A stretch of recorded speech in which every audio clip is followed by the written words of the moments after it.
Hi friends, welcome to വാബ്. മറ്റുള്ളവരുടെ പ്രയത്നങ്ങൾ കൊണ്ട് നേടിത്തന്നവയാണ് ഇന്ന് നമുക്ക് ചുറ്റുമുള്ളത് എല്ലാം. 1947 സ്വാതന്ത്ര്യം കിട്ടിയതിന് പിന്നിലും ഇന്നിതാ ഈ കാണുന്ന പൂക്കൾക്ക് പിന്നിലും മറ്റൊരാളുടെ പ്രയത്നങ്ങളാണ്. ചെയ്യുന്ന പ്രവൃത്തിയുടെ വലിപ്പം നോക്കുന്നതിനേക്കാൾ അതിൽ സന്തോഷം കണ്ടെത്തുമ്പോഴാണ് പുതിയ സൃഷ്ടികൾ രൂപം കൊള്ളുന്നത്. ഞാൻ ഇന്നിവിടെ ഷെയർ ചെയ്യുന്നതും അതുപോലുള്ളൊരു വീഡിയോയാണ്.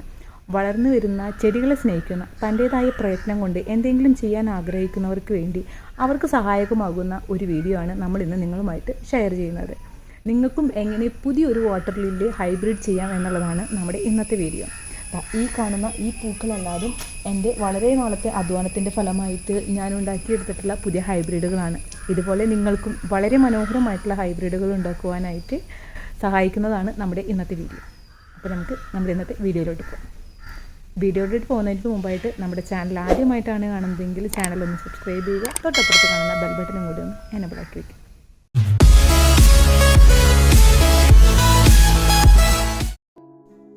നിങ്ങളിപ്പോൾ ഈ കാണുന്ന പൂക്കളല്ലാതും കഴിഞ്ഞ വർഷത്തെയും ഈ വർഷത്തെയും എൻ്റെ ഹൈബ്രിഡുകളാണ്.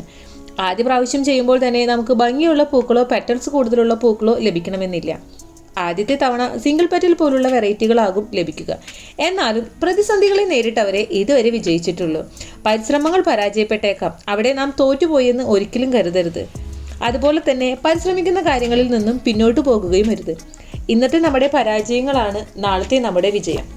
അതുകൊണ്ട് ചെയ്യുന്ന കാര്യത്തിൽ സത്യസന്ധതയോടും ആത്മാർത്ഥതയോടും കൂടെ ചെയ്യുമ്പോൾ ഫലം ലഭിക്കുക തന്നെ ചെയ്യും. അതിന് ഉദാഹരണമാണ് എൻ്റെ ഈ ഹൈബ്രിഡുകൾ. ഒരിക്കൽ പോലും നിരാശപ്പെടാതെ എപ്പോഴും ട്രൈ ചെയ്തതിൻ്റെ ഫലമാണ് ഇന്ന് ഈ കാണുന്ന ഭംഗിയുള്ള പൂക്കൾ എനിക്ക് ലഭിച്ചത് തന്നെ. നമുക്കിനി എങ്ങനെയാണ് പോളിനേഷൻ ചെയ്യുന്നതെന്ന് നോക്കാം. ഈ കാണുന്ന ഹൈബ്രിഡ് വെറൈറ്റി കഴിഞ്ഞ വർഷത്തെ എൻ്റെ സുന്ദരി പൂവാണ്. ഇന്ന് നമ്മൾ പോളിനേഷൻ ചെയ്യുന്നതും ഈ പൂവിലാണ്. പോളിനേഷൻ ചെയ്യുന്നതിനായിട്ട് നമുക്ക് മെയിൽ ഫ്ലവറും അതുപോലെ തന്നെ ഫീമെയിൽ ഫ്ലവറും ആവശ്യമാണ്. ആദ്യം നമുക്ക് മെയിൽ ഫ്ലവറും ഫീമെയിൽ ഫ്ലവറും എങ്ങനെ തിരിച്ചറിയാം എന്നുള്ളത് നോക്കാം.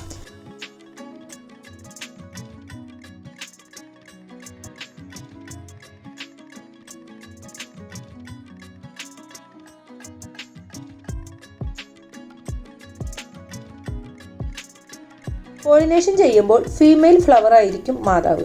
ആദ്യ ദിവസം വിരിയുന്നതും സീഡ് പോഡ് തുറന്നിരിക്കുന്നതുമായ ഫ്ലവറാണ് ഫീമെയിൽ ഫ്ലവർ. ഇപ്പോൾ നിങ്ങൾ കാണുന്ന 3 ഫ്ലവറും ഫീമെയിൽ ഫ്ലവറാണ്. ഇത് ആദ്യത്തെ ദിവസം വിരിഞ്ഞിട്ടുള്ളതും നല്ല ഹെൽത്തി ആയിട്ടുള്ള ഫ്ലവറുമാണ് ഇപ്പോൾ നിങ്ങൾ ഈ കണ്ടുകൊണ്ടിരിക്കുന്നത്. ഇനി നമുക്ക് മെയിൽ ഫ്ലവറിനെ നോക്കാം. സെക്കൻഡ് ഡേ വിരിയുന്ന ഫ്ലവറാണ് മെയിൽ ഫ്ലവർ. മെയിൽ ഫ്ലവറിൽ നിന്നാണ് പൂമ്പൊടി ശേഖരിക്കുന്നത്. നമ്മൾ സെലക്ട് ചെയ്യുന്ന എല്ലാ ഫ്ലവറിലും പൂമ്പൊടി ഉണ്ടാകണമെന്നില്ല. പൂമ്പൊടി ഉണ്ടാകുന്ന ഫ്ലവർ നോക്കി വേണം സെലക്ട് ചെയ്യുന്നതിനായിട്ട്. പോളിനേഷൻ ചെയ്യുന്ന സമയത്ത് നല്ല ഫ്ലവർ സെലക്ട് ചെയ്യുകയാണെങ്കിൽ നമുക്കും നല്ല ഹൈബ്രിഡ് ലഭിക്കാൻ സാധ്യതയുണ്ട്. ഞാൻ ഇന്നിവിടെ പൂമ്പൊടി ശേഖരിക്കുന്നത് ഇതുപോലുള്ള ഒരു ബ്രഷ് വെച്ചിട്ടാണ്. ആ ബ്രഷ് ഉപയോഗിച്ചിട്ട് ഫ്ലവറിൽ നോക്കി കഴിയുമ്പോൾ തന്നെ നമുക്ക് കാണാൻ പറ്റും യെല്ലോ കളറിൽ പറ്റി പിടിച്ചിരിക്കുന്ന പൂമ്പൊടി. ആ പൂമ്പൊടി നമ്മൾ ഈ ഒരു ബ്രഷ് ഉപയോഗിച്ചിട്ടാണ് കളക്ട് ചെയ്യുന്നത്. ഇങ്ങനെ കളക്ട് ചെയ്യുന്ന പൂമ്പൊടിയാണ് നമ്മൾ ഫീമെയിൽ ഫ്ലവറിൽ നിക്ഷേപിച്ചു കൊടുക്കുന്നത്. നമ്മൾ മെയിൽ ഫ്ലവറിൽ നിന്നും കളക്ട് ചെയ്ത പൂമ്പൊടിയാണ് ബ്രഷിന് മുകളിൽ യെല്ലോ കളറിൽ പറ്റിപ്പിടിച്ചിരിക്കുന്നത്. ഇത് നമുക്ക് ഫീമെയിൽ ഫ്ലവറിലേക്ക് നിക്ഷേപിക്കാം. ഫീമെയിൽ ഫ്ലവറിനുള്ളിൽ കാണുന്ന വെള്ളം പോലുള്ള ഒരു ദ്രാവകമാണ് നെക്ടർ.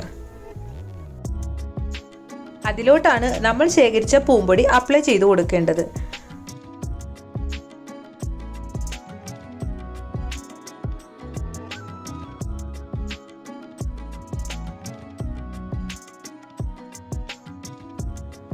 പൂമ്പൊടി നിക്ഷേപിച്ചതിന് ശേഷം ഫാദർ പേരൻറ്റിൻ്റെയും മദർ പേരൻറ്റിൻ്റെയും നെയിം അടങ്ങിയിട്ടുള്ള എന്തെങ്കിലും ഒരു ടാഗ് അതിൽ കെട്ടിക്കൊടുക്കണം. എന്നാലാണ് നമുക്ക് ഇതിൽ സീഡായി കഴിഞ്ഞ് കഴിഞ്ഞാൽ ഏത് ഫാദറാണ് ഏത് മദറാണ് എന്നുള്ളത് നമുക്ക് തിരിച്ചറിയാൻ സാധിക്കുള്ളൂ. അതിനുശേഷം നമുക്കൊരു നെറ്റ് ഉപയോഗിച്ചിട്ട് ഈ ഫ്ലവർ ഒന്ന് കവർ ചെയ്ത് കൊടുക്കാം.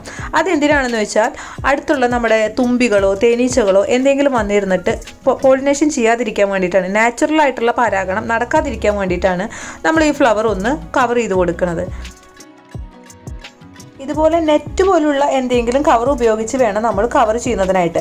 പ്ലാസ്റ്റിക് കവർ ഉപയോഗിക്കുമ്പോൾ അതിൻ്റെ ഉള്ളിൽ എയർ സർക്കുലേഷൻ ഒന്നും ലഭിക്കാതെ പൂക്കൾ അഴുകി പോകുന്നതിനും ചാൻസ് ഉണ്ട്. അതുകൊണ്ടാണ് നമ്മൾ ഇതുപോലെ നെറ്റ് പോലുള്ള കവറുകൾ ഉപയോഗിക്കുന്നത്.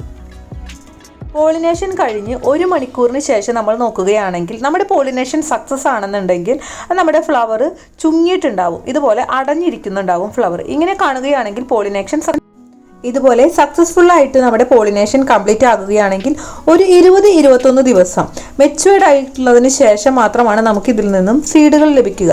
മാക്സിമം 14 മുതൽ 20 ദിവസം വരെയുള്ള സമയമാണ് പറയുന്നത്. അതിനുള്ളിൽ നമുക്ക് ഇതിൽ നിന്നും സീഡുകൾ ലഭിക്കും. അങ്ങനെ ലഭിക്കുന്ന സീഡുകൾ ശേഖരിക്കുന്നത് ആ കവറിൽ തന്നെ, നമ്മൾ കവർ ചെയ്ത് വെച്ചിരിക്കണം ആ നെറ്റിൻ്റെ കവറിൽ തന്നെയായിരിക്കും. അതാണ് ഭാവിയിൽ നമ്മുടെ നല്ല ഹൈബ്രിഡുകളായിട്ട് വരുന്നത്. പോളിനേഷൻ ചെയ്യാനായിട്ട് ഏറ്റവും സിമ്പിളായിട്ടുള്ള ഒരു മാർഗ്ഗമാണ് ഞാൻ ഇന്നിവിടെ നിങ്ങൾക്ക് ഷെയർ ചെയ്തിരിക്കുന്നത്. ഇപ്പോൾ നിങ്ങൾ ചിന്തിക്കുന്നുണ്ടാവും ഇത്രയും ഈസി ആയിരുന്നു പോളിനേഷൻ ചെയ്യാൻ എന്നുള്ളത്. പോളിനേഷൻ ചെയ്യുന്നത് വളരെ ഈസിയാണ്. അതിൽ നിന്നും കിട്ടുന്ന സീഡുകൾ മുളപ്പിച്ചെടുക്കുന്നതാണ് വളരെ ബുദ്ധിമുട്ടുള്ള കാര്യം.